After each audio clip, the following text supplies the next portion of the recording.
বন্ধুরা, একটু কল্পনা করুন, একজন মানুষ, তার হাতে কোনো তলোয়ার নেই, তার পিছনে কোনো সেনাবাহিনী নেই, তার মাথায় কোনো রাজমুকুট নেই, তার কাছে আছে শুধু একটি জিনিস, একটা কলম।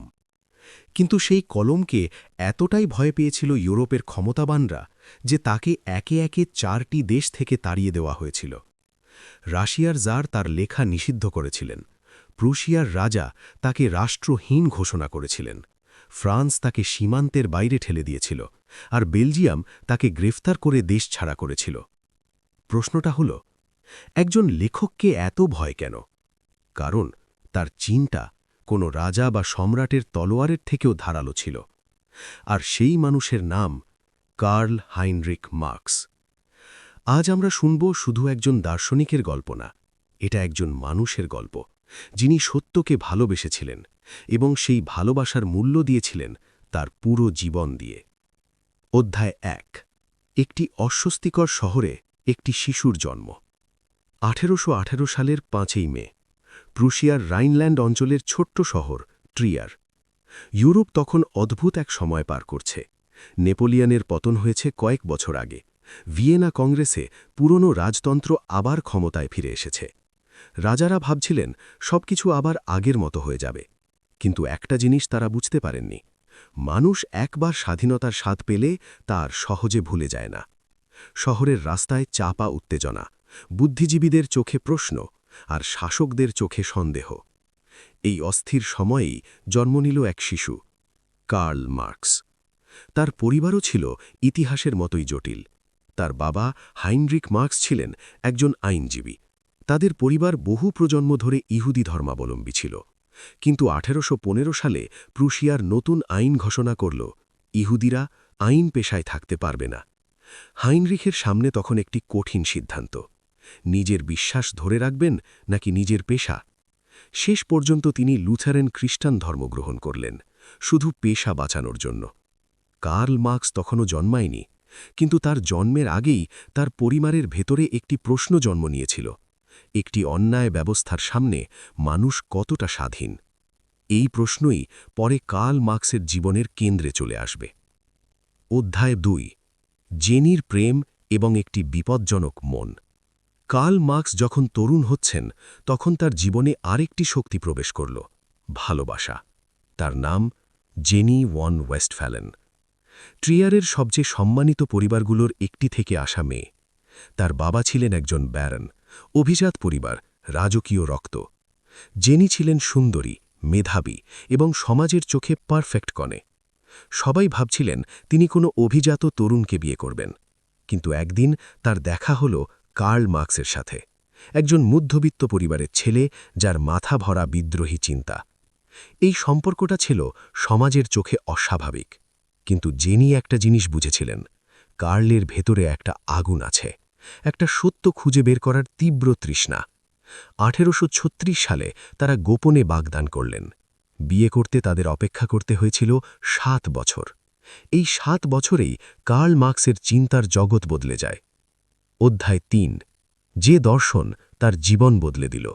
কার্ল প্রথমে ভর্তি হন বন বিশ্ববিদ্যালয়, কিন্তু সেখানে পড়াশোনার চেয়ে বন্ধুদের সাথে আড্ডা আর ছাত্রদের দ্বন্দ্বযুদ্ধে বেশি সময় কাটে।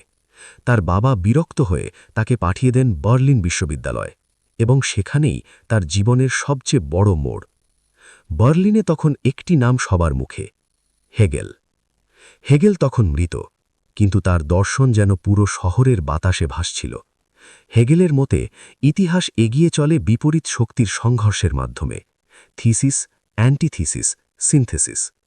মার্কস এই ধারণায় মুগ্ধ হয়ে গেলেন, কিন্তু তিনি শুধু অনুসারী হয়ে থাকলেন না, তিনি হেগেলকে উল্টে দিলেন। হেগেল বলেছিলেন চিন্তা ইতিহাস তৈরি করে। মার্কস বললেন, না, ইতিহাস তৈরি করে অর্থনীতি। মানুষ কিভাবে কাজ করে, কি উৎপাদন করে, কার কাছে সম্পদ জমা হয়, এসবই ইতিহাসের আসল চালিকা শক্তি। এই একটি ধারণাই পরে পুরো রাজনীতিক দর্শনের মানচিত্র বদলে দেবে। অধ্যায় 4। যে কলম রাজাকে ভয় দেখাল। 1842 সাল, মার্কস যোগ দিলেন একটি সংবাদপত্রে, নাম রাইনিশে জোটাং। খুব দ্রুত তিনি হয়ে গেলেন এর সম্পাদক, এবং তখনই শুরু হল সমস্যা। তিনি লিখলেন কৃষকদের দারিদ্র্য নিয়ে, লিখলেন অন্যায় কর ব্যবস্থা নিয়ে, লিখলেন সেন্সরশিপের বিরুদ্ধে। পত্রিকাটি জনপ্রিয় হতে লাগল, কিন্তু সরকার আতঙ্কিত হয়ে উঠল। একটি লেখায় তিনি রাশিয়ার জারের নীতির সমালোচনা করলেন। রাশিয়া প্রতিবাদ জানাল। প্রুশিয়ার সরকার চাপের মুখে পড়ল। শেষ পর্যন্ত 1843 সালে পত্রিকাটি বন্ধ করে দেওয়া হল। কার্ল মার্কস তখন মাত্র 22 বছর বয়সী। তার প্রথম কেরিয়ার শেষ হয়ে গেল, কিন্তু তার লড়াই তখনই শুরু। অধ্যায় 5, এক বন্ধুত্ব যা ইতিহাস বদলে দিয়েছিল। 1844 সাল, প্যারিসের একটি ক্যাফে। সেখানে মার্কসের সাথে পরিচয় হল এক তরুণের। তার নাম ফ্রিডরিক এঙ্গেলস। এঙ্গেলস ছিলেন একজন ধনী শিল্পপতির ছেলে, কিন্তু তিনি ইংল্যান্ডে শ্রমিকদের দুর্দশা দেখে ব্যবস্থার বিরুদ্ধে দাঁড়িয়েছিলেন। মার্কস এবং এঙ্গেলস মাত্র কয়েকদিন কথা বলেই বুঝে গেলেন তারা একই প্রশ্নের উত্তর খুঁজছেন। এই বন্ধুত্ব ইতিহাসের সবচেয়ে গুরুত্বপূর্ণ বুদ্ধিবৃত্তিক বন্ধুত্বগুলোর একটি হয়ে ওঠে। এঙ্গেলস দিয়েছিলেন বাস্তব অভিজ্ঞতা, মার্কস দিয়েছিলেন তত্ত্ব। দুজন মিলে তৈরি করলেন এক নতুন চিন্তার ভিত্তি। অধ্যায় 6, একটি বই যা পৃথিবী বদলে দিয়েছিল। 1848 সাল, মার্কস এবং এঙ্গেলস লিখলেন একটি ছোট বই, নাম কমিউনিস্ট ম্যানিফেস্টো। বইটির শুরুতেই ছিল বিখ্যাত লাইন, ইউরোপে একটি ভূত ঘুরে বেড়াচ্ছে, কমিউনিজমের ভূত। এই বইয়ে মার্কস বললেন, মানব ইতিহাস মূলত শ্রেণী সংগ্রামের ইতিহাস, ধনী এবং দরিদ্রের সংঘর্ষ। বইটির শেষ লাইন ছিল, দুনিয়ার মজদুর এক হও। এই বইটি প্রকাশের সাথে সাথে ইউরোপে বিপ্লব শুরু হয়ে যায়। ফ্রান্সে রাজতন্ত্র পড়ে যায়, জার্মানিতে বিদ্রোহ শুরু হয়, কিন্তু বিপ্লব শেষ পর্যন্ত ব্যর্থ হয় এবং মার্কসকে আবার নির্বাসনে যেতে হয়। অধ্যায় 7, লন্ডনের অন্ধকারে সংগ্রাম। 1849 সালে মার্কস চলে আসেন লন্ডনে।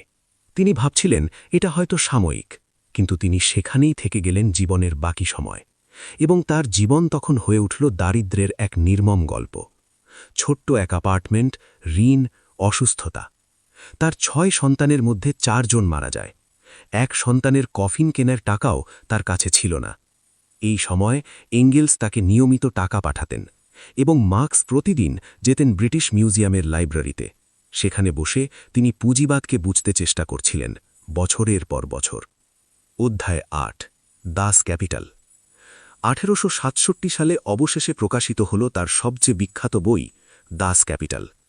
এই বইয়ে মার্কস বিশ্লেষণ করলেন পুঁজিবাদ কিভাবে কাজ করে। তিনি বললেন, একটি পণ্যের মূল্য আসে শ্রম থেকে এবং মুনাফা আসে উদ্বৃত্ত মূল্য থেকে। অর্থাৎ শ্রমিক যত কাজ করেন তার পুরো মূল্য তিনি পান না। এই ধারণা পরে বিশ্বজুড়ে শ্রমিক আন্দোলনের ভিত্তি হয়ে ওঠে। অধ্যায় 9, শেষ জীবন। মার্কসের শেষ জীবন ছিল অসুস্থতায় ভরা। 1881 সালে তার স্ত্রী জেনি মারা যান। এই মৃত্যু তাকে ভেঙে দেয়। 2 বছর পরে 1883 সালের 14 মার্চ কার্ল মার্কস চুপচাপ মারা যান। তার শেষকৃত্যে উপস্থিত ছিলেন মাত্র 11 জন মানুষ। শেষ কথা। কিন্তু ইতিহাসের অদ্ভুত নিয়ম হল, কিছু মানুষ মৃত্যুর পর বেঁচে ওঠেন। মার্কসের চিন্তা ছড়িয়ে পড়ে পৃথিবী জুড়ে, রাশিয়া থেকে চীন, কিউবা থেকে ভিয়েতনাম। 1999 সালে বিবিসি এক জরিপে সহস্রাব্দের সেরা চিন্তাবিদ নির্বাচিত হয়েছিলেন কার্ল মার্কস। কারণ তিনি আমাদের একটা প্রশ্ন করে গিয়েছিলেন, কেন পৃথিবীতে কিছু মানুষ এত কম নিয়ে বাঁচে আর কিছু মানুষ এত বেশি নিয়ে? এই প্রশ্ন যতদিন থাকবে, কার্ল মার্কসের গল্প ততদিন বেঁচে থাকবে। একটি কলম, একটি প্রশ্ন এবং একটি জীবন যা সাম্রাজ্যকে কাঁপিয়ে দিয়েছিল।